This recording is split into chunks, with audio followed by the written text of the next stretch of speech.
Brought to you by Raising the Vibe, a nonprofit organization supporting the growth of conscious communities. Hello, everyone. I am Rebecca Becker, founder and executive director of Raising the Vibe. It's a fairly new nonprofit that we started in Atlanta a little over a year ago. Our mission is to support the growth of conscious communities. And we have turned into really a spiritual connection hub for people who are spiritually awakening, wanting more information, as well as a lot of providers, especially a lot of energy healers that are a part of our group to really, connect people and really look at raising consciousness in the world. We have 4 books a year that we read, and we've been blessed to have, this will be our 3rd author, Jill Blakeway, actually joining us to facilitate their own books. We're so blessed to have Jill here. We also have monthly free Zoom calls. We are a member-based organization. We have just regular memberships for only $25 a year, and then business memberships for only $75 a year, just to help to support our technical cost. But other than that, we are happy just to provide information to help raise the vibe and make us a little bit wiser to create a better planet. So with that, would love to introduce Jill Blakeway, who is the author of Energy Medicine, and she will be talking for about 30 minutes, and then she's going to be facilitating a question and answer session. Again, this is recorded. It will be on our Raising the Vibe website. If you're not comfortable appearing on camera in a recording, feel free to just type your question in the chat, and Lauren will pick that up. And you can, at the end, we'll have a raise hand button that you can use as well. So with that, Jill, I'll let you take it away. Thank you, Rebecca. It's lovely to be here. I was actually just saying that one of the joys of lockdown has been visiting people's book groups. And I don't know why we didn't do Zoom book groups before we all got locked down, but it's such a good idea. And so being invited to talk to people's book groups is really fun. And hearing what you think of this book is really interesting for me, because it was a very personal journey in some ways. And what happened was that HarperCollins commissioned me. They were the first mainstream publisher to publish a book about energy medicine. The alternative publishers have led the way on this. And I think they woke up one day and thought, we should publish a book on energy medicine. And they reached out to me. I have a history of writing books that are sort of scientifically literate about esoteric subjects, and asked me if I would look at the scientific basis for energy medicine, but not rob it of its mystery. And I was interested in doing this because, of course, I am an energy worker. I'm an acupuncturist. I'm a very energetic acupuncturist. And I've always had chi, energy that comes out of my hands that people could feel, and they would say it was making them feel better. And to be honest, I had all those questions that I think anyone responsible would have, like, is it placebo? Do I have impressive energy coming out of my hands and they're very impressed by it and then they heal themselves, which is not necessarily a bad thing, but it would be good to know. And so I was really happy to be given this commission and a year to go off around the world to meet with energy healers and scientists to ask, what is the energy that heals us? And the first question I always get is, what is energy? And in relation to the body. And I know that you're an experienced group, so you probably have your own answers to this question. But I always answer it this way. Your energy field is everything in your body that isn't skin and tissue and bone and organ. So it is, to a certain extent, your memories and your feelings and your beliefs, but it's also your body's intelligence. And your body has an extraordinary communication system that goes on outside of our mind. A lot of it is autonomic. You never have to think, oh, I must remember to breathe now, or I should ovulate next Tuesday, or something like that. Much goes on in your body that is about rhythm and synchronization, and coordination and calibration. And that system requires extraordinary awareness. Every cell in your body needs to know who it is and what it's supposed to do. Every organ system has to understand its relationship to other organ systems. And it's the part of our bodies that we all take for granted. You know, if we have an extra drink at dinner, we assume our liver's going to sort it out unless we do it too often. And of course, our liver does. If we get a bug bite, we have a histamine reaction. Our body reacts intelligently, and it reacts to bring us back into homeostasis. And so I began to see that energy medicine encompasses all of those practices that prompt the body's intelligence to restore homeostasis, whether it's acupuncture or Reiki or prayer or even placebos, in fact. You know, and placebos are very interesting. They're not I think there are misconceptions about placebos that somehow it's all in the mind. But placebos are very much the effect of one part of the energy field, thoughts and beliefs, on other parts of the energy fields, your body's intelligence. And so there are studies, like there was a study at the University of Turin where they gave Parkinson's patients dopamine, which is what they need, and told them they were getting saline, and they produced their own dopamine in response to that. That is a very sophisticated working of the body's intelligence, in fact, and we undermine placebos because we see them as the enemy. I've conducted clinical research, and we're sort of, you know, trying to beat the placebo effect. But the placebo effect is really just one part of the energy system working on the rest of the energy system. And not all energy work is placebo. Having said that, that's just one way of prompting the body's intelligence. So I set off round the world to explain me to me in some ways. And it became a much bigger project because I began to see that I was limited in my scope. But to start with, I asked, do we have a personal energy field, and can we measure it? And of course, we measure aspects of the energy field the whole time. Doctors do EKGs and EEGs.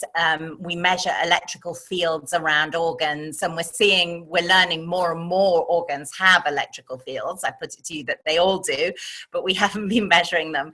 What we haven't done is we've done that diagnostically, but we haven't necessarily looked at how the energetics of our organ systems are communicating with other people, because that hasn't been of any particular interest. But in my book, those of you who've read it will know that we looked at studies where people's heart waves start to show up in other people's brain waves. At the University of Connecticut, they got 2 patients in separate MRIs, and when one thought about the other, their brain waves synced up. We are affecting each other through energy fields from our organs, which led me to wonder, you know, what was happening in my own body when I was with a patient. I've always been an acupuncturist who got good results, and I've been a very popular acupuncturist for a long time. I stopped treating patients 10 years ago because my waiting list was 9 months long, and Ryan will tell you that I have a big team of acupuncturists treating patients. And actually I'm back on lockdown doing my job from a distance, so I am seeing people. If you would like to see me, I am until the end of the year doing my job on Zoom. So I wondered what was happening when I was with a patient. And as you know from the book, they hooked me up to an EEG of my brain and an EKG of my heart. And what happens when I'm with a patient is that my heart and my brain go into internal resonance. They have an internal coherence, which means they go at the same frequency. And to do that, I slow down my brain quite a bit.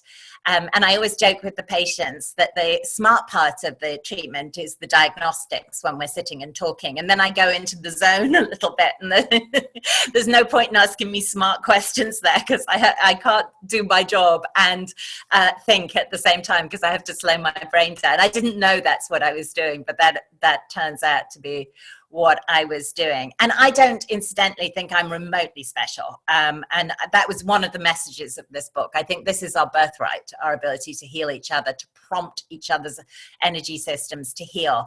And that's why I gave instructions all the way through the book.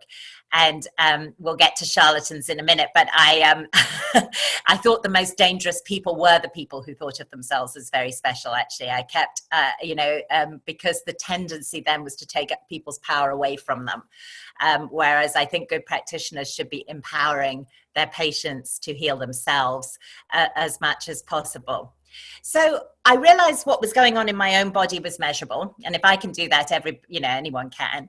And I also realized that very specialist healers like Qigong masters were producing a frequency that was really measurable too from their hands. Reiki practitioners too, but the Qigong masters have a very set standard of education, so they're interesting to study, whereas Reiki practitioners have quite a broad it's quite a broad field. But Qigong masters, when they were measured in a study in Japan, produced a frequency from their hands that was 1,000 times stronger than the normal strongest frequency in the body, which is the heart.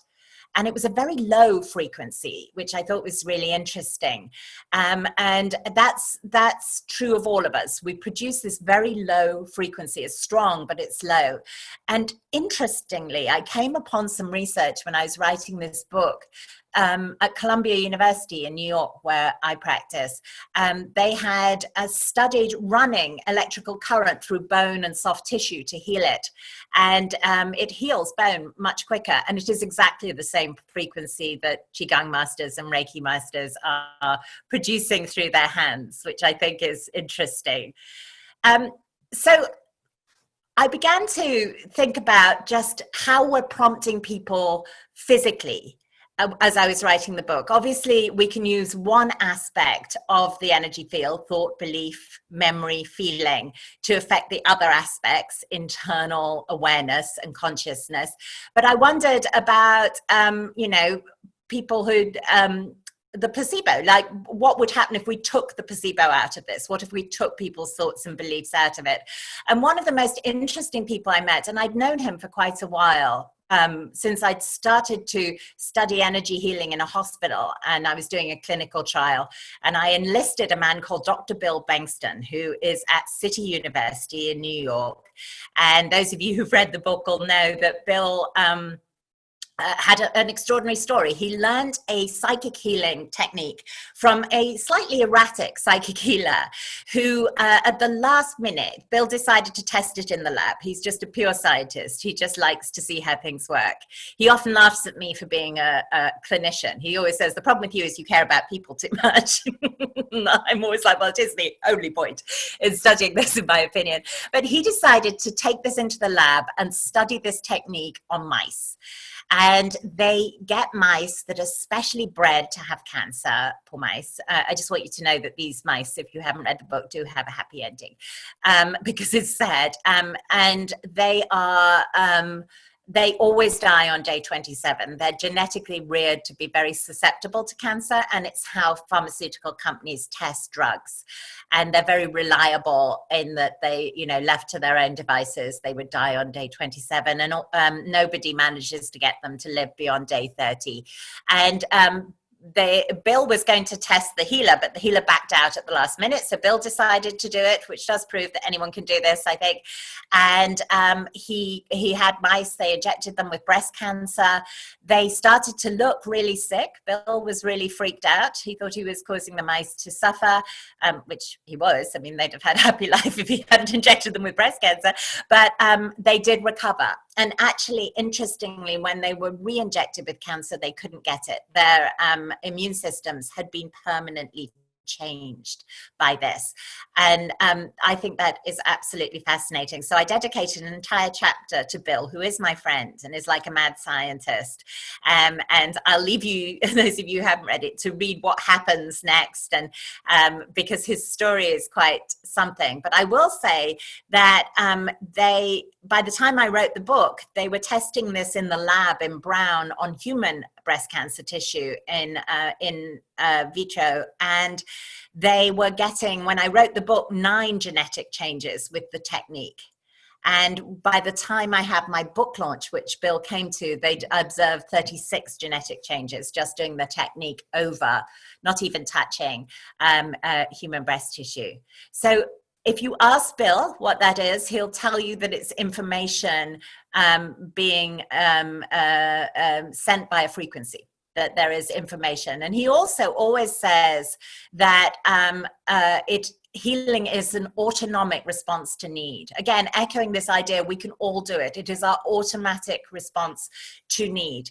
And what he is creating, he's doing it differently to me. I empty my head and get my self to be a little antenna by going into sort of internal coherence, and then energy comes out of my hands. He keeps his head very busy. His technique, which he was very kind and let me explain in the book, is about distracting the ego. But it's all the same thing, really. What we're doing is we're getting ourselves out of the way. And when in the book, I explain that, when I was teaching, I'm completely self-taught. And when I was teaching myself this, I would occasionally, my ego would get involved, even for nice reasons. I'd try to make this smaller. I tried to limit it. I treat a lot of fertility patients, and I'd start to think, please let this nice woman have a baby or something like that. And immediately the energy would stop. I was getting in the way of it. And the patient would notice. They'd be like, what happened? And I'd think, oh, I tried to make this smaller, but I was attempting to be nice. But you need to distract yourself to do it, both his technique and mine. And what that does is it creates what we call a resonant bond. And that bond is where the information gets passed. And we create these loose bonds with each other all the time. We got glimpses of it when I talked about, the University of Connecticut MRI studies, where people's brains started to sync up and things like that. I think the biggest example of it is the studies from Princeton that I talk about at the end of chapter 2. And I interviewed Dr. Robert Jahn, who was the Dean of Engineering at Princeton. He has since passed away. He was very elderly when I met with him. And he had an amazing story to tell. He had a female grad student who had wondered if she could create a machine that could be moved by the human mind. And Dr. Jahn told me he didn't think for a moment she was going to pull this off, but he thought it was a nice project for her to think about, that it would be interesting to design this machine. They were in the engineering department, which I always assume is the least woo department at Princeton. They just make machines, really.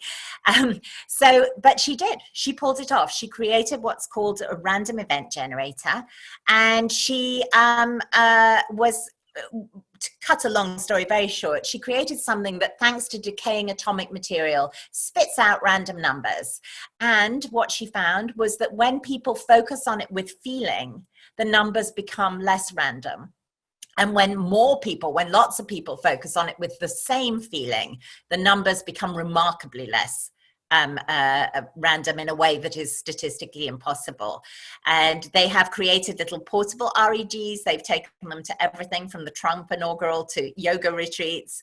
And what they found, and I think this is really important, and I was alluding to this when I said I stumbled on things that were much bigger than my original project.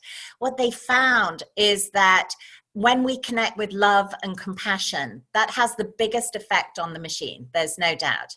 And if we can affect a machine, we are affecting our reality. And I didn't go into this in enormous depth in my book. I alluded to the holographic universe theory, but that I do believe that our experience of reality is way more mutable than we have been led to believe, and that it is so much more of a mirror of our inner alignment and our being than we understand or have been taught. And so love and compassion connect us in a way that changes the machine, and therefore will change the world around us. But fear is also an extremely powerful connector, and it spreads really quickly like a virus. And I think in these times where we're watching people become increasingly fearful, I think that's important to point out, that it's sort of infectious, and it changes reality. And love is a very expansive emotion, obviously. Energetically, fear is an extremely contractive one, and we're seeing that happen. We're seeing both America and Britain, where I come from, become fearful and reduce their impact on the world stage. It's just, fear is very contractive. You circle the wagons energetically if you're fearful. And so I thought it was important to write about that. And when we're talking about fear, I want to talk about safety, Because I, as many of you know, if you've read this book, went off to Japan to look at some amazing healers, absolutely amazing healers. And I started with a monk called Hiroyuki Abe, who teaches me to this day, incidentally. The world is small these days. So I Zoom with him on a Tuesday morning. And he actually, at the beginning of lockdown, taught me to distance heal, which I had not done because my patients were all in front of me. Turns out it's way easier than I knew. Who knew? And he meets with me and he goes over my more difficult cases and things like that. So I heard of Hiroyuki Abe from San Francisco State University, who had studied him and had physiological data on him, which was right up my alley, because I had promised HarperCollins that I would explain scientifically why people could heal each other. So I decided to go to Japan to meet with him. But before I went, I wanted to make sure that this wasn't a wasted errand. I love Japan, but I'm also really busy. Ryan will tell you I run a company and I treat patients and I write books. And so I didn't want to just trek off to Japan on a wild goose chase. So I asked if I could speak to one of Hiroyuki Abe's patients. And they put me in touch with a man called Yuval Oded, who is a research scientist in Israel. And Yuval had had a little baby who was born blind. And they, out of desperation, he and his wife had taken the child to Kobe in Japan to meet with Hiroyuki Abe. And they met with him every day. And Yuval explained that nothing much happened. And he felt foolish. He thought he'd let his wife persuade him to do something completely unscientifically sound that was just magical thinking. And but they were there, so they kept taking the baby back to meet with the monk. And on the fifth day they were walking him out in his stroller and he screwed up his eyes and they realized he could see. And when I met Yuval on Skype, which I did when he was in Israel and I was here in New York, the child was 4 and sitting on his knee and could still see. So I went off to meet Hiroyuki Abe, who is a character. And I tried to get that across in my book. I don't know what I was expecting, but I was expecting him to be more monk-like, I think. And, I guess I have stereotypes of monks. I mean, why would he be more monk-like? Whatever my image of monk-like is. But he was very gregarious and fun, and he drank a lot more than me, and he smoked, and he was just quite something. But he didn't trust me, and he said, we need to be friends before I can show you what I do. And he wanted to get a sense of me. And so I followed him with my husband and a translator in tow for what seemed like weeks. It was probably about 3 weeks. We were on trains, off trains. Everything was very perplexing because everything was written in Japanese. So I had no idea where I was going until I got there. And I followed him in and out of shabu shabu restaurants, and I sat up late with him in bars, and finally he let me see what he did. And he was a spectacular healer. I think I'm quite a connoisseur of good healers. And he was spectacular. And one of the things, I then asked San Francisco State why they thought he was so effective. And they said, one of the things that we've noticed as we've studied healers is all of them make people feel safe. And I realized that a lot of Hiroyuki Abe's lack of sanctimony, was actually really useful, because it didn't make me feel, in our community, there's a sort of holier than thou thing, weller than thou thing that goes on that makes people feel small and like they're not measuring up, and you could never be macrobiotic enough, and you could never, do enough yoga or meditate hard enough and things. And there was something about his sort of looseness that made people feel safe. They didn't feel like he was a guru. They felt like he was a really talented person who was just like them. And that safety allowed people to heal themselves, I think. I think San Francisco State were on to something, because all the good healers I met created a non-judgmental, warm, safe space where people could unravel and rearrange their energy field without fear. And we've already said that fear is a very contractive energy. And I think some of the disdain that creeps in sometimes into our field around the edges is very contractive. And I have always felt at Unova, I've never held myself up as a paragon of healthiness, but I've always felt at Unova that it was really important that people feel safe. And Ryan, who worked on our front desk while she was in grad school, will tell you that it's something that's a very important value. For everybody, from the people who answer the phone, we hold our patients in very sacred space. We don't talk about them behind their back because people can feel it. It's not just about acting nice. It's about being kind. We hold them in sacred space, whether they can hear us or not. And that safety allows them to make transformation, I think. And that led me on to looking at people who didn't make people feel safe. And I started to look at charlatans. And to be honest, I thought I would find some people who were waving their hands about, charging a fortune and not doing very much at all. And I didn't see that much of that, actually. And I have to say that the vast majority of healers that I met with were extraordinarily warm, kind, competent people who were really helping their patients. And that was almost universally true. But I did stumble upon a subset who had talent, but were exploitative. And we're using it, the ego traps of being in a healing profession. I've done my job for 25 years, and I mentor a lot of younger acupuncturists, and I work very hard with them on the ego trap of feeling like you have power over someone. But I did meet a subset of people who took their power over people and used it to get sex, money, social connections, fame. It was noticeable. And it was so noticeable that I called the head of psychiatry and law at Harvard, Dr. Thomas Gutheil, who is the world's leading expert on transgressions of the therapeutic relationship. And he gave me some red flags for getting them out of my book, like not falling for it, which were actually really helpful. And I edited a lot of healers, even quite well-known ones, out of my book because of that, much to my publisher's disappointment. But I began to see, and that is why I wrote exercises at the end of every chapter, because I realized the way out of this is to hand people their power back. Do you know what I mean?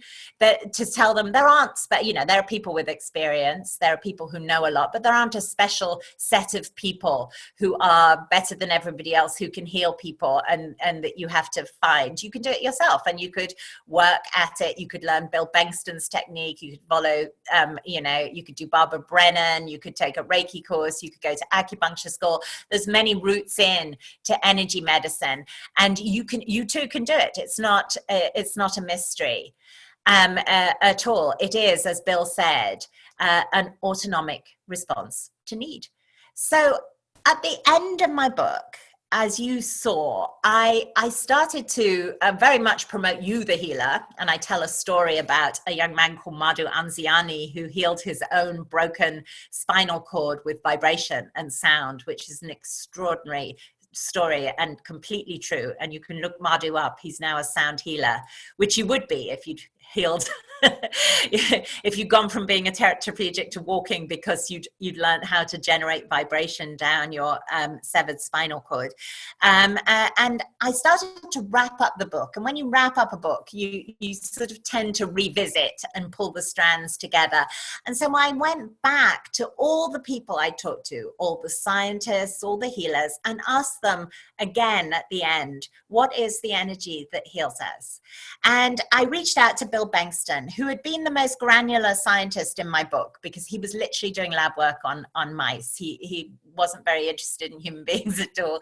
He was just a pure scientist wanting to understand what this frequency was and why it carried information. And so I asked him, what is this? And I expected him to give me an answer that was involved, a lot of physics that I would have to translate for my readers. And instead, he said, it's love, Jill. And I thought back to everything, at the beginning of my career, how much I loved the patients and how much I wanted to help them, and how that motivated me to be sort of self-taught, how I had taught myself unconsciously to manipulate my vagus nerve, my autonomic nervous system, so that my heart and my brain went into coherence. And I thought of those beautiful Japanese healers. There's another one in the book called Master Kawakami, who is just a joy. And really all the healers that I'd met who created a sense of safety. And I realized that it is, in fact, for all I wanted to measure heart waves and all I wanted to, put people in MRIs and, I promised HarperCollins that I would find out explain the physics behind this and find out the electrical basis for energy medicine. I ended the book with that because right at the end of the book, as those of you who reach the end will know, Hiroyuki Abe offers to open my chakras. And I took that extraordinarily lightly because I have lived in California. I was like, sure, open my chakras. I just sort of saw it as just very, a simple thing. But he wasn't really. He was translating it for me. And really the translation is divine gate. I'm going to open your divine gate. And my husband took video of this. But the minute he started to work on me, I realized I was in way over my head. I was like, oh, this is a much bigger deal than I thought. And I had my eyes shut, but I could feel him in my body and I could feel my chakras opening. I was like, whoa. It was like having a rotor through them. And it went on for several minutes. And when he stopped, I opened my eyes and I looked around me at his beautiful students who were all watching this. And all I could see was their light. And I began to really be able to see how mutable it all is, how dreamlike it all is. That our reality, it has a plasticity that we don't understand. It's almost like a movie. There are tricks of light. And all I can tell you is that I never went back to seeing human beings the same way again. After that, I didn't just see them as light, which would have been very inconvenient. I did sort of adjust, but I saw, as Kieran Trace says in chapter 3 of my book, she's a spiritual teacher, I began to see the space between things. I began to see the place where thought encodes into form. More than I saw the solidity, and it changed how I am as a practitioner. It changed how I am as a boss. It changed how I am as a mum and a wife. It pretty much changed everything. And I am now writing my 4th book, which is about all the ancient rituals that are used to expand consciousness, so that we all become, ways to become conscious of how much bigger this is and how connected we are at the level of universal consciousness. And I began to understand that what I had thought of as a body with a consciousness as the energy field is really a consciousness with individuated physicality. It's one consciousness. We literally are one. If we got that, a lot of the pain in the world would be solved instantly. Our egos have us separating ourselves out. It's a delusion of the ego, and in us is exactly the same awareness that is in what the Chinese call the Tao, the container for all of our human experiences. And that is what I'm going to write about next. And I think that's half an hour, so I'm really happy to answer questions. Well, thank you so much. Yeah, I'd love to open it up. There's so much there, I think, to spur conversation. So anybody, I think Lauren will just make sure, like if there's a raise your hand feature, if you see that, if you want to do that, or type something in the chat. Go ahead, anybody. And you can chat with me. Tell me your experience. I know some of you are energy healers. I like hearing about your experiences. It's kind of what I do this for. I like hearing. I have a question. Yeah, go ahead, Joey. So thank you, Jill. What you teach really resonates with me and my heart. I was raised Pentecostal holiness, so I was taught that there was always a man between me and God. And now and I got rid of that. But my specific question is that, so I really love this idea of the difference between empowering and power over. And as a parent, I am working on that with a 16-year-old. And I'm just curious, do you have anything to advise with that whole concept of, self-healing, power over versus power with raising a child, and any input on what you teach with, and children. Well, I am a mum, so I have had some thoughts about this over the years. And, parenting does require some strong boundaries, so it isn't a free for all. You do have power over your children in so much as you're responsible for them. But you are also, they are individuated aspects of the same thing, just like you. And I remember when my daughter was really small, like 5 or 6, she was getting up one night. You know how sometimes they just get up at night until you can't take it anymore. And I was about to yell, actually. I was about to say, get up those stairs. And she said, Mum, I would just like to remind you that I was a grown-up in my previous life. And I was like, oh. Oh, and come down. Let me get you milk. What would you like? I was, because it was so smart. It was like I outrank you. I was older than you at some point. And I don't know where she'd even got that from. But of course, they are their own person, but they do need guidance. And I think that requires boundaries. And it actually is true for the patients too. When I talk about creating safe space, that doesn't make me a pushover. I have found that I can open my heart more and more and more, the better my boundaries are.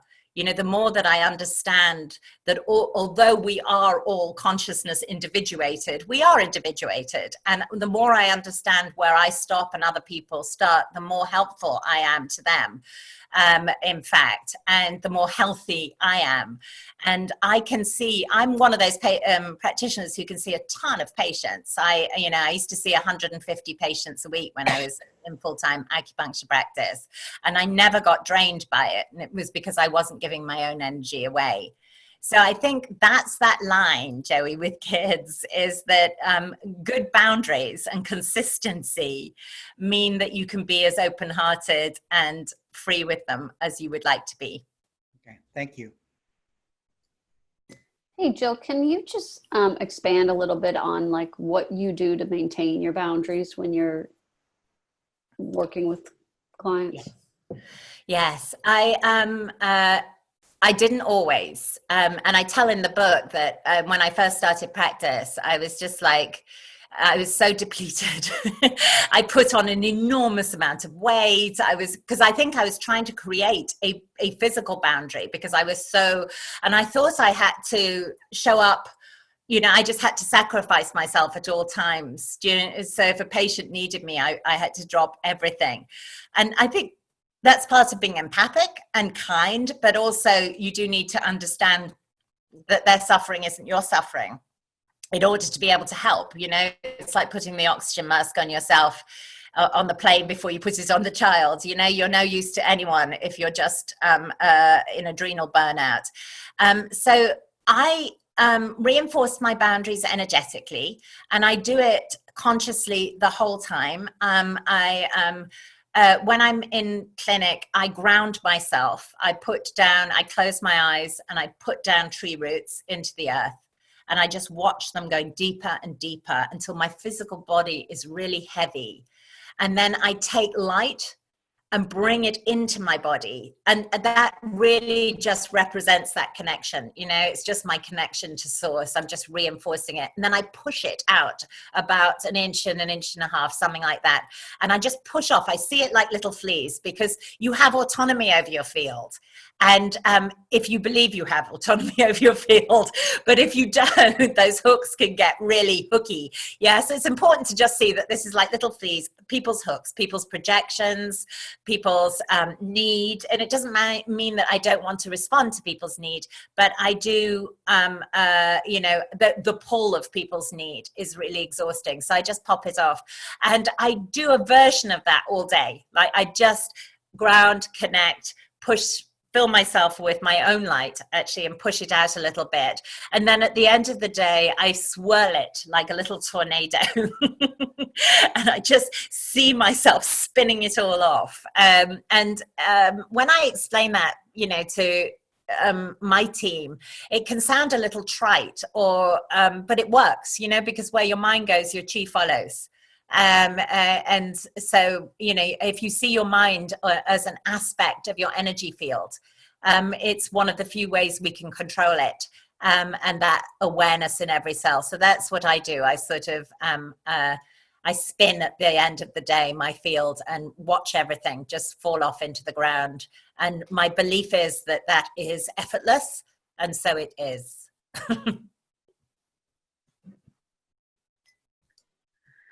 I just wanted to say thank you so much for being so open and sharing so openly with all of us and in your writings. You're just validating so much for me that it's very exciting. And I have your book. I haven't read it, but I have it physically, so I'm very excited. So thank you so much, Jill. Oh, you're so welcome, Lauren. I love sharing this. This has been just, this book particularly has been a joy to go and share with people. People come up to me before we were all on lockdown, after I would give talks, and they would tell me their own stories, you know, their own healing stories. And it's been really inspiring to realize that everybody, almost everybody, has a sense of the truth of this. At some level. And people have stories that they've never told anyone, stories of leaving their body and seeing themselves from the ceiling. And, you know, and they usually preface it with, I've never told anyone this, but, which is really exciting. That I take that as validation that I make people feel safe. Yeah. I'm like, tell me your stories. Wonderful.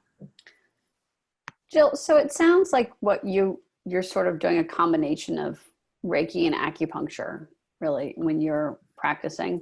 I'm just kind of wondering if you, studying some different modalities, if you have sort of thoughts on, you know, this is more appropriate for this setting and this is more appropriate for this situation. Does it vary? Do you have practices that you find, you know, more effective, less effective, preferences? Well, acupuncture is energy medicine. And so just to start with, I think acupuncturists particularly lost their connection to that because we were so determined to be, and I myself included, to be part of the Western medical system. Do you know what I mean? We're licensed and we take board exams. I started a program in a hospital. I speak doctor. And I wanted to be that kind of acupuncturist. You know, I came out of grad school when integrative medicine was the buzzword, and I would like, you know, I still want to be integrative because why wouldn't we get the best of all possible worlds at all times? So and acupuncture is very energetic. And in the book, I explain that the acupuncture points probably have their root in embryology, and that as embryos, we make ourselves electrically, because we don't have communication systems that work consistently. And so embryos send little electric charges to bud off the next part of the embryo, and they create nodes to do that. And the acupuncture points are at the major embryological nodes. So I think what was used to create us electrically can be used to regulate us. And so I've always been an energetic acupuncturist, and actually I have no Reiki training, but I think I just think there are many routes through this, you know, and you should find the one for you and it'll be good. And then if it doesn't work for you, you'll find a new one. And I am pretty much self-taught. Obviously I have a doctorate in Chinese medicine, so I had a sort of very rigorous 5-year post-grad training in Chinese medicine, and that gives coherence to my thoughts, particularly diagnostically, that I really appreciate. And it gives me a sense of internal anatomy that I'm grateful for, energetic anatomy and physiological anatomy, actually, that I'm really grateful for and I use. And I often combine Western medicine. I'm a very sort of scientifically literate acupuncturist. I was the teaching assistant in the cadaver lab when I was in acupuncture school. I was always really into the science behind Chinese medicine, the Western science. So I combine a lot of my Western medicine knowledge with a lot of my anatomy, the energetic anatomy that I learned in Chinese medical school. But I also incorporate the chakras much more than I was taught in Chinese medical school. They feel really active to me.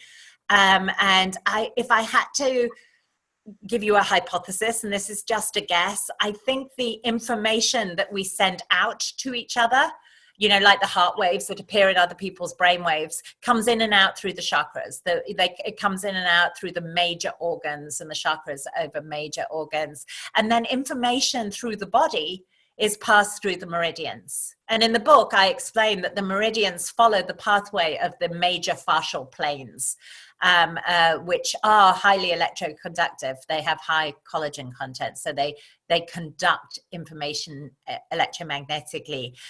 So I'm not drawing on any particular school apart from my Chinese medicine training. But I think over the years, and I've done it a long time, like 25 years, because I'm old now, I have developed my own thing. I go into a little bit of a zone. I straighten my back. And that happened automatically. It was as if it straightened my back. And I think women often hunch over to avoid attention. And I would feel my back straighten. And then it feels like fizzing going down my spine. And I appear to be controlling it a bit with my breathing. But I didn't study that. I just learned to do that. And then I pop in a needle and I hold it and I send chi down the needle usually, or I can do it at a distance, to be honest. And I can, which is weird, and I can do it with my hands. So it all depends. If I have a patient who's really scared of needles, I just do it with my hands. It works. It actually works just as well. It works slightly differently, but I can get the same results. Does that answer your question? I'm not actually very well trained in a lot of energy medicine modalities, although I've watched lots of really interesting people do them. And I ended up with respect for all of them and an understanding that we're all kind of doing the same thing. Yeah, like you were saying, I think a lot of really top healers have sort of formulated their own, you know, combinations of different modalities and different, you know, learned a lot of different things along the way, but it's fascinating. I guess my other question is really about the willingness of the patient to heal. How do you see, I obviously you get people, you know, are coming to you paying, but I think, you know, you oftentimes there's a block. Also, they're doing what they think they're supposed to be doing, but they're not in the right headspace necessarily. Yes. It's a really, really good question, Kristen, actually, because it's complicated. People become entangled with their disorders, and I see that as just part of my job to help them disentangle. You know, I often find that asthmatics who have had asthma since childhood have learned to use their inhaler as a bit of an interface with the world, and it's habitual, and they don't even know they're doing it. And part of unraveling it is unraveling that patterning.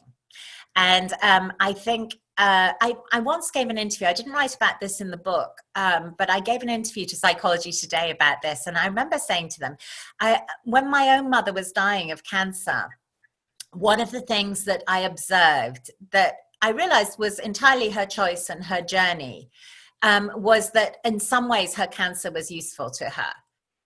It gave her attention and she used it to get people to do things. And I remember saying to her, you can't give your body mixed messages. I was only young. I was in acupuncture school myself. So it wasn't that I was very experienced as a practitioner. But I remember saying, Mom, you're giving your body very mixed messages. You can't on the one hand say, I want to heal. And on the other, think to yourself, this is a really great way of manipulating people into doing what I want. You have to come down one side or the other. And as people who've read the book will know, I had a complex relationship with my mother, and she certainly didn't listen to me, which is fine. And which is fine, actually. I said that glibly, but it is fine. And I think that's something that I've got in my in experience, is that I give people information. I help people to the best of my ability, and I sort of let go of the outcome. I don't go particularly up when they get better. I don't think, oh my God, I'm so great at all. I don't go particularly down when they get worse. I just try to be of service to the absolute best of my ability and let go and understand that people have autonomy and they're on their own journey, and I don't necessarily understand all of it, and I don't know what's best for them. I don't know at all. And I think back to when I was a hospice practitioner, and I didn't write about this in the book, I don't think, but we had a patient who was dying in agony, which is very rare in hospice. At that point, palliative care is good at getting people out of pain. And this man was screaming. You could hear him all over the hospice. It was obviously extremely distressing for us, but also really awful for him. And so he was dying, and the decision was made to sever his spinal cord, which they do longitudinally to get him out of pain, which is an extraordinary decision to take. And they did. They took him to the little operating theater in our hospice. This was San Diego Hospice. And he came back, and I remember the doctors saying, well, that's it. He won't feel a thing now. And that's, we've solved it. And he woke up screaming in pain. And I remember a doctor saying to me, that's impossible. That's physiologically impossible. Well, clearly not. And I began to understand that this was, that I don't know. I don't have all the answers, that this was his journey. It may have been his karma. Who knows? But fortunately for him, he died quite quickly after that and transitioned to, I'm sure, a much easier place in the Tao.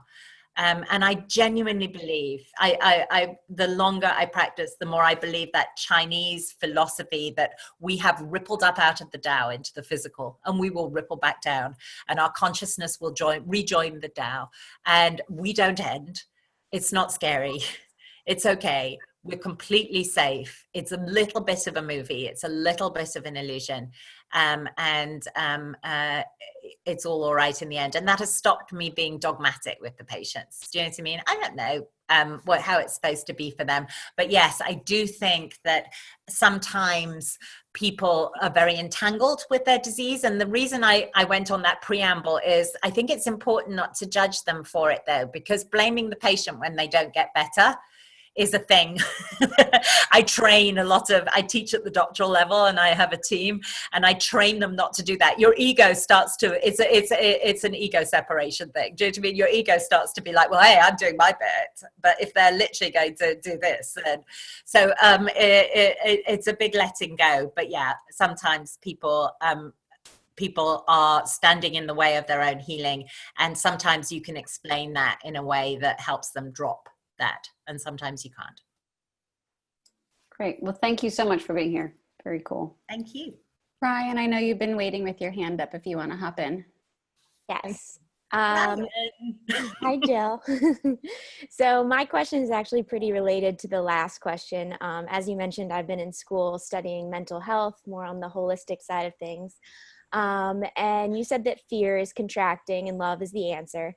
So my question is, for people who have gone through traumatic experiences or experiencing emotional blockages, how important do you think it is for them to work through those conflicts with a therapist or some sort of life coach or whatever in order to heal themselves, but also to accept healing from energy healers and other healers?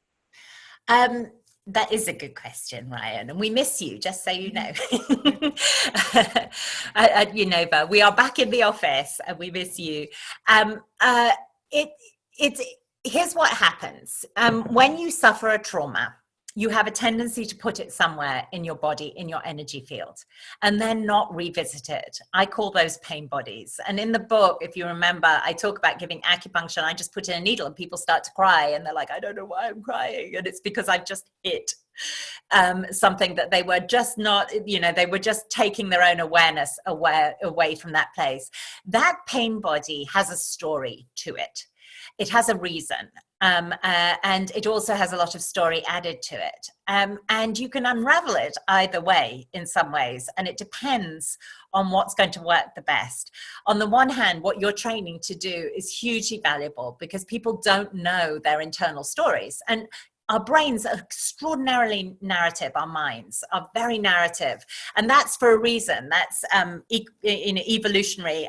I'm studying the Druids at the moment for my next book, and when you were studying to be a Druid, before you could even reach the first level, you had to memorize 28,000 lines of poetry, because they predate written language, and they had to, you know, if human beings were going to grow and progress, they had to pass on a lot of information, and they did it in rhyme so that people would remember it, and they passed on this information. So we have minds that tell story and make sense of things. Sometimes, as you know, not necessarily true, and your mind is not necessarily as reliable as you think it is. So there are several ways of doing it, and one of them is to talk it out and then be able to have some kind of observer over your mind talk and start to reframe things in a way that is more coherent, more true, and less limiting, I think. But you can also do it somatically, which is what I've been doing on Zoom since I last saw you, Ryan, which is I'm just literally helping people move their pain bodies, and we're not letting the mind get too entranced by it. And we're practicing not telling the story, and just removing the pain. So I think either works, and both are appropriate at different times. Does that help? No, definitely. That helps. Good. Thank you. Go ahead, Diane. Thank you. Jill, I loved your book. One of the things that you mentioned that I'm wondering if I'm doing when I'm in a yoga class that has very slow movements and very, very slow breathing, is that after a while, 20 minutes or so, I stop breathing for a while. And I feel like oxygen comes into my body some other way, and it's just very, very relaxing, and I feel very, very healing, and I always feel rejuvenated by going to these particular yoga classes. So, and you said that you thought in the future that people would be doing more of this, trying to find opportunities to get their mind and their heart in sync. Could you say a little bit more about that? Because the little I've experienced is wonderful. Well, thank you, Diane. That's actually a really interesting question. And as you were speaking, I was thinking of Master Kawakami, who I haven't spoken about today, but who is in my book, who is the Japanese yogi, who is a fascinating man. I'm planning to go back and see him for my next book, because he does what he does by controlling his breathing. And he was Mr. Japan in 1979, which I always love. He was a bodybuilder, and he showed me pictures of himself with Arnold Schwarzenegger and things. And he was just a fascinating man. He was born in Nagasaki, and he was 6 when the atomic bomb went off. He remembers the mushroom cloud of the atomic bomb, and he has become a very famous meditation teacher in Japan. I went to his book launch in Fukuoka, which is on an island off the south coast of Japan. And I wrote to my publishers, and it was the most lavish book launch imaginable. And I said, I just want you to know that if I don't have a choir of singing children, Japanese fan dancers, 7-course meal, I'm going to feel very gypped. It was like a huge thing. He's very well known in Japan. And he can slow his breathing to 2 breaths a minute, or his heart to 2 beats a minute, which alarms doctors. But he has that level of control over his body. And he is the most free person I have ever met, and he can expand his consciousness outside of his body. And I didn't write about this in the book because I was trying to keep it very tight to healing, and I had way more information than I had pages to write. But I watched him leave his body and read the newspaper from the top of his head, for example. I know. It was so cool. And he was extraordinarily psychic. He knew all about me on first meeting. I sat next to him at a very sort of lavish dinner. We had lots of lavish dinners with Master Kawakami. He lived well he had a little yoga studio in Fukuoka, but he had a group of people that he had a community that was just awesome. So I think you're doing a version of that. I think you're you're using your breath and probably slowing your heartbeat down, and your consciousness is possibly just expanding a little bit until you feel the comfort of oneness, because of a lot of our fear and pain in our lives comes from that feeling of separation. Yeah. So I suspect that that's what you're doing, and that it's very cool and you should keep doing it. Well, thank you. Can I ask one more question? Yeah. The coronavirus is out there and brings fear to everybody, myself included. Yes. And I'm wondering if there's something you can suggest that I can do before I go outside to lessen the fear and increase my immune system, and I don't know, mind, body, something that I can do, because I come back home exhausted every time I go out, even to do a short thing. I come home exhausted, and the next day have to rest. Yes. So it doesn't make sense. And I'm sure that there's a better way to be in the world with coronavirus than the way I'm doing it.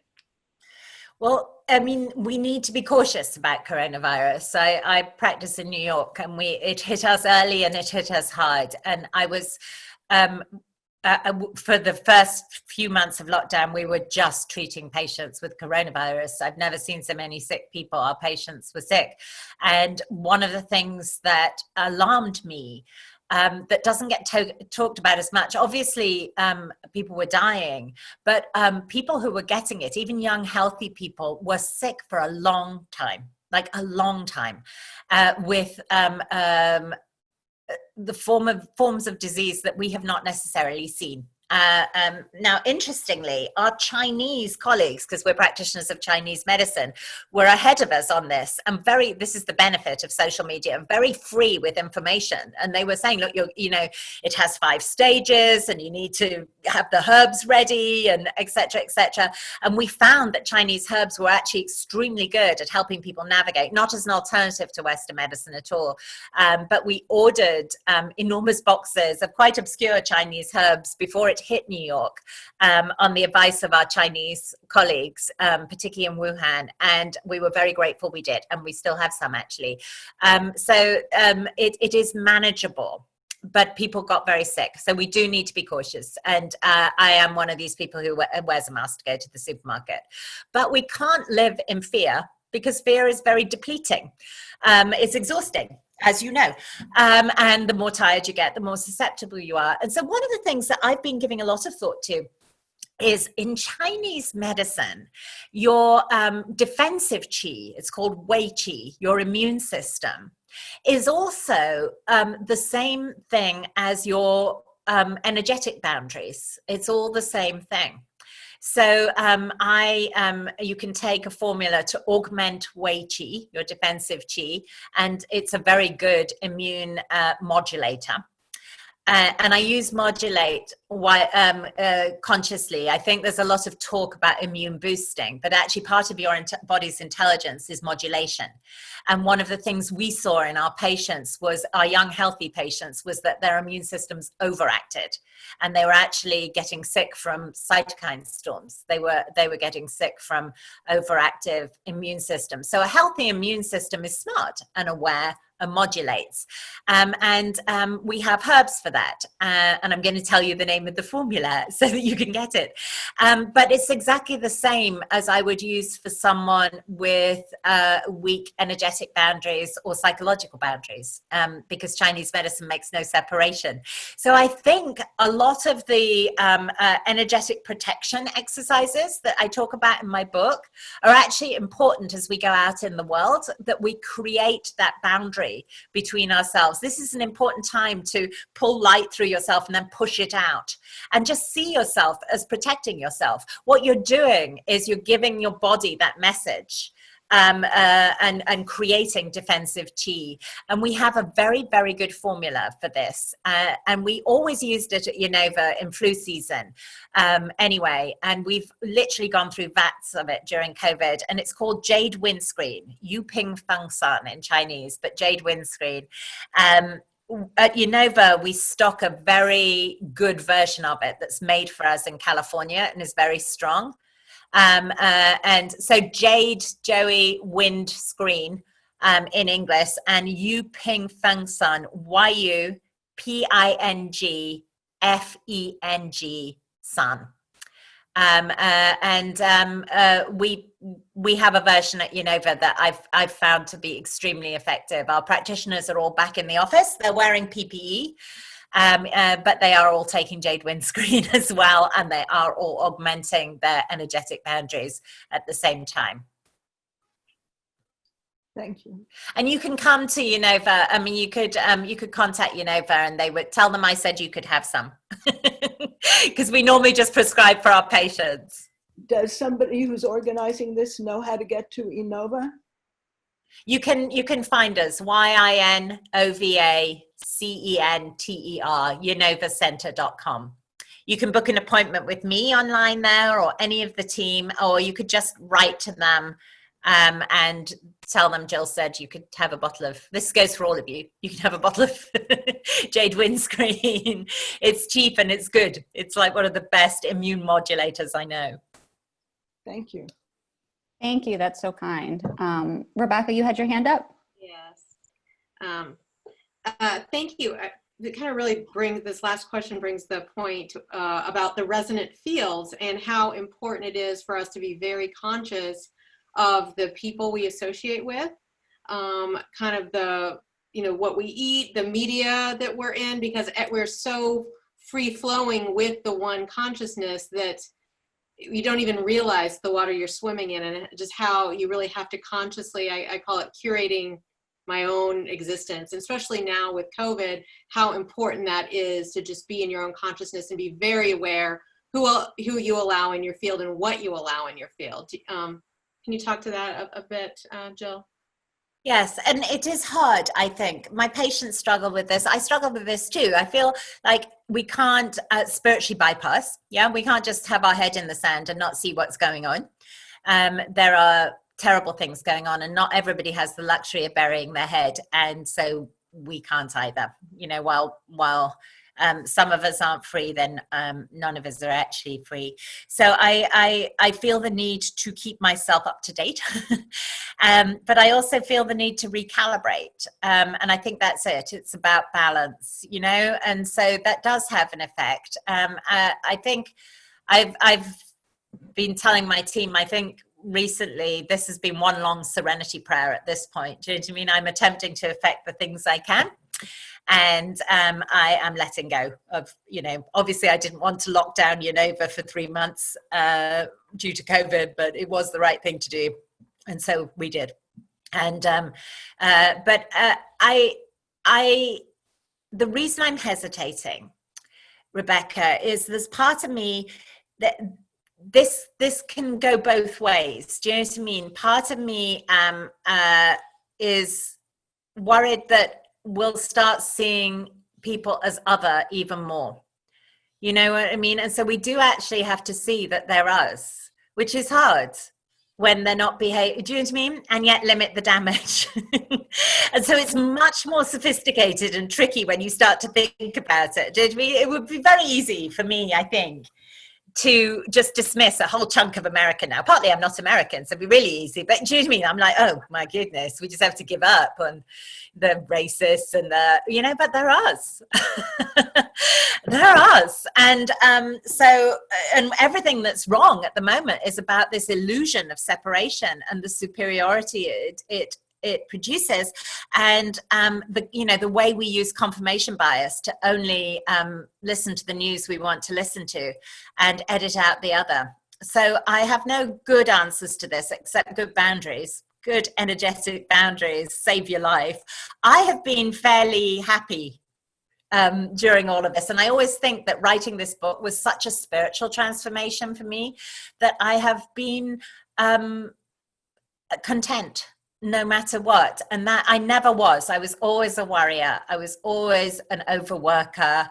You know, I couldn't sleep for worry. My husband, I've been married to the same man for 25 years. He'll tell you that in our early days, I was the one who was shaking my fist at the ceiling and, you know, in bed and couldn't sleep. And something about this process brought me peace. And I think it was that sense that we've all rippled up out of the Tao and we'll all ripple back down. And I believe that the Tao, you know, when we talked about how our bodies have consciousness that bring us back into balance, I think it's exactly the same awareness in the Tao, exactly the same. And it also brings human beings back into balance. And we have trouble seeing it because the Tao takes rather a long-term view, and longer than our lifetimes, I suspect. But, you know, there is, I lean into source energy and I feel my way through the world now rather than think my way through the world. And I've been feeling pretty good, but I do limit my news, but I don't cut it out because I think it's my responsibility as someone who's on the earth to, you know, be part of it. Thank you. Robert?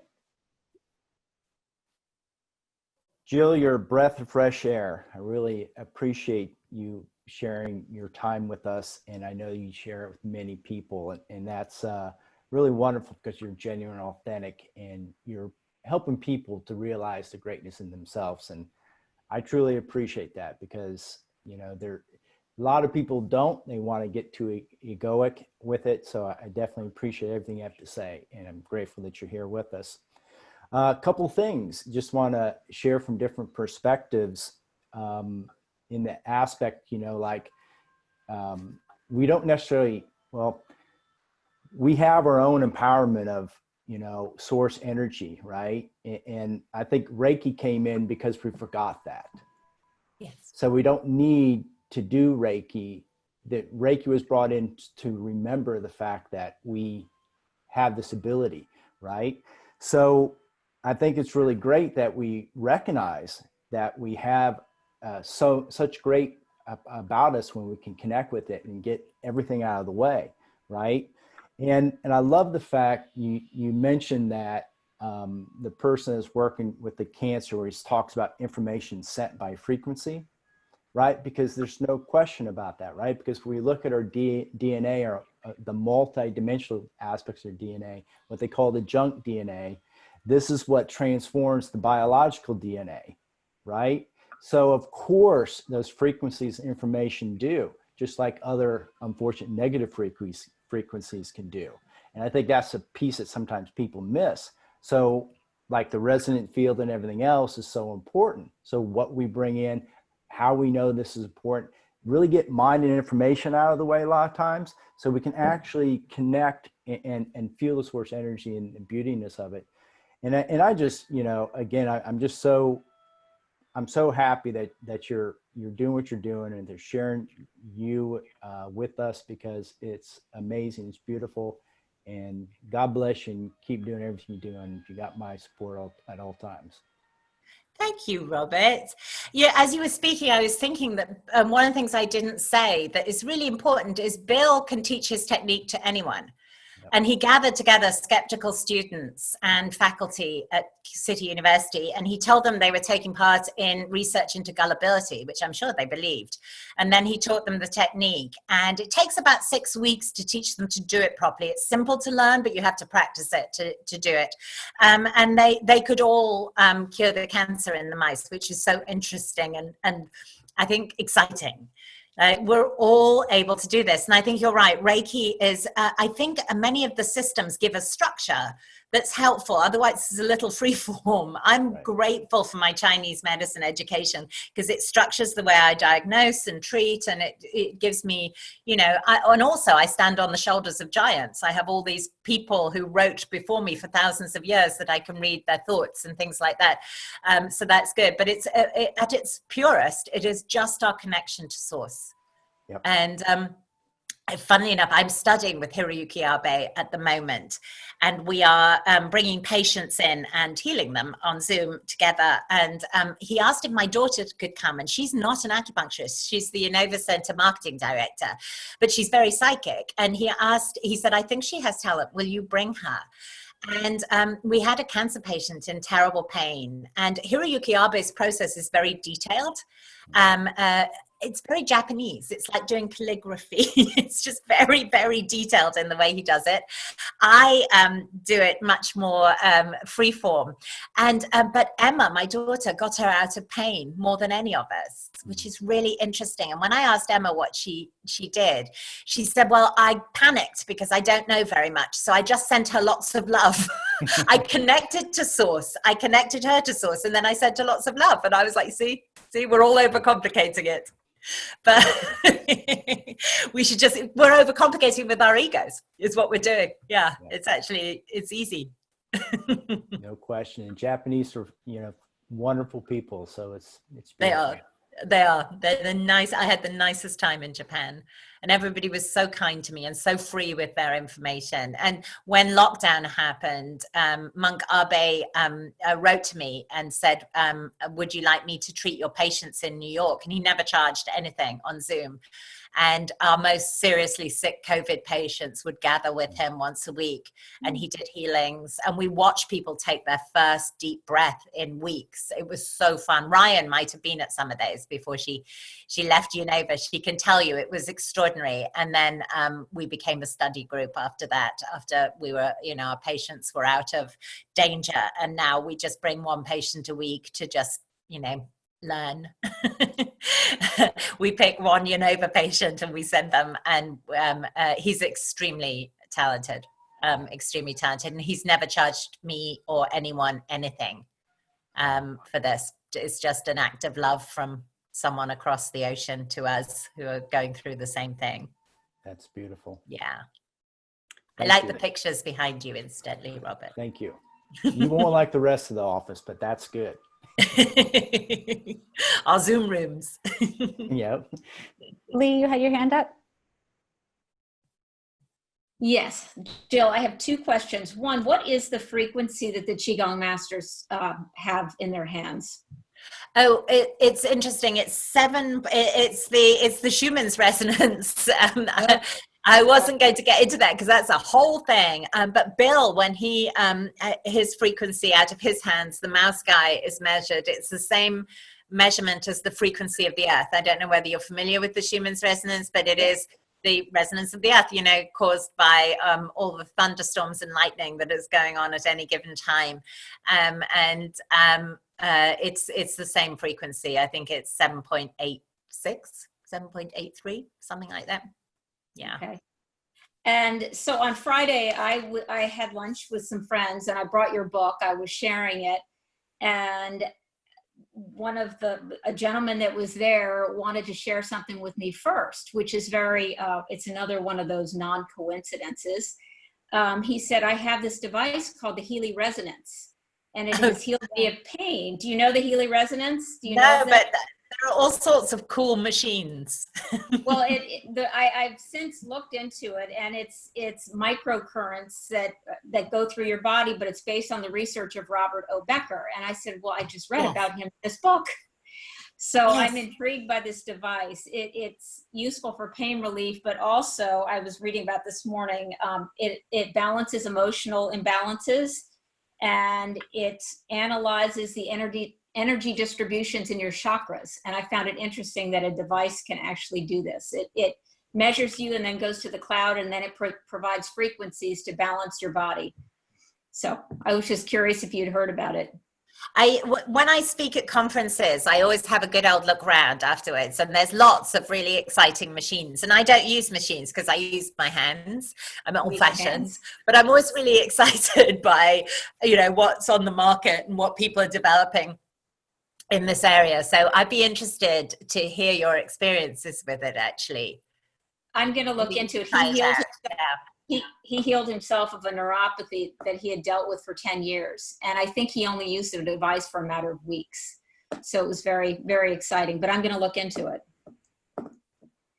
you need to email me and tell me. I'd be really interested to hear. Absolutely. Absolutely. Lee, what was it called? It's called the Healy, Healy. And there are different versions of it. The one that encompasses all is the Healy resonance, and that gets into your auras, but there's some that are just for pain relief and recovery from exercise. And then the big one, which is more expensive, has everything. And it also provides protection by getting your, I'm not in your, I don't have your knowledge, but it balances all those frequencies within you to protect you from negative energies. Thanks. I'll pop in with a quick question. Jill, again, thank you so much. Echoing what everybody says, this is fantastic. And I listened to the Audible, so I'm like all into it because I heard you. So other than your connection process when you're healing, could you share like your other daily meditation or ritual around sort of expanding that consciousness and connection? I'm not very, there's not a great deal to share. I used to do way more than I do now, which is interesting. I've simplified a lot, but I am in the country at the moment, and therefore not dealing with many people except on Zoom. But I usually start the day before I get in front of patients. I see about 10 patients a day, so it's quite a lot of time on Zoom. I ground deeply. And I'm in the country at the moment, so I go outside in bare feet. I don't know what I'm going to do in the winter. Maybe I still will, but we'll see. Maybe I'm not that brave when it snows. And I go and stand in Qigong stance, horse stance, with my knees bent and my pelvis tipped up a little bit. I don't know whether you're familiar with that. And my arms out like this. You can look up Qigong horse stance, and because that aligns your energy beautifully. And I send down a route, and where your mind goes, your chi follows, and it really just is. I find grounding really important. And interestingly, Kieran Trace, who is in chapter 3 of my book, and I mentioned, is a spiritual teacher. She doesn't find grounding remotely important. But then she's very much a spiritual teacher to me. She's just connected to source. I think it's important that we're on the earth. We're here. We came to do this. We may as well be completely here. So I do that, and then I connect. I just use my mind to, source is in me the whole time as it's in you, yeah? But I just create a sort of artificial exercise to really strengthen that connection. When and now I'm Zooming with patients, I straighten my spine when I talk to them, and at some point I connect them themselves. I sort of visualize that connection, and they usually feel it. And then I do guided meditation with them, just because that makes them more receptive. And then I use my mind when I've got that connection to just bring source energy and awareness to different parts of their body. Now, Hiroyuki Abe then unravels things in a very detailed way. He'll be like, I'm behind this ligament, and I do not. And I get good results. I had a woman the other day who was having 8 hot flashes a day, and we didn't do any herbs. We just did a guided meditation with some healing, and she hasn't had a hot flash since. I'm getting measurable results like that, which is so fun. But I'm not doing anything particularly sophisticated. And then, as I said to Kristen, I shake it all off at the end of the day. I do like a tumble dryer spinner, and I just take it all out. But I'm really just using my mind to do that. Thank you.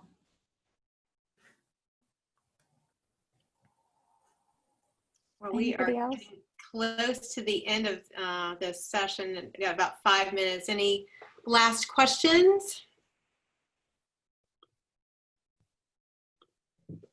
All right. Wow. Thank you so much, Jill. Did you have any parting remarks, Jill, or anything that we missed? I would like to say that we are trying to spread the word about energy medicine, because it was a surprising book. It's sort of a slightly more scientific book about a subject that is normally just treated esoterically.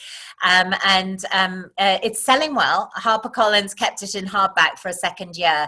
But if you can leave a review on Amazon, it would really help us. So if you're able to do that, we would really appreciate it, because we're trying to spread the word. And for me, it's really important to get this information out at this time. So the more people we can have read this book and other books like it, I'm not just saying my book, but in general, I think it's important that this information reaches people at a time when we're so divided. Totally agree. Thank you. And then we'll have the recording up on our website. I'll share that with everybody, and then would hope that all of you can share the link with your friends, so we could further get the, further word out. There's many people that couldn't make it on, live, but the great news is they can have the recording in perpetuity here to keep sharing. So again, thank you so much, Jill. It's been an honor to have you here, and thanks for all the people in the audience asking such great questions. Thank you so much. What a way to start the week. Really, thank you very much. For me too. I'm going to treat patients this afternoon, and this was a lovely way to start. I feel like I was with my tribe here. Oh, awesome. Thank you. It was really wonderful. Thank you. Thank you. Take care, you guys. Bye. Bye. Bye.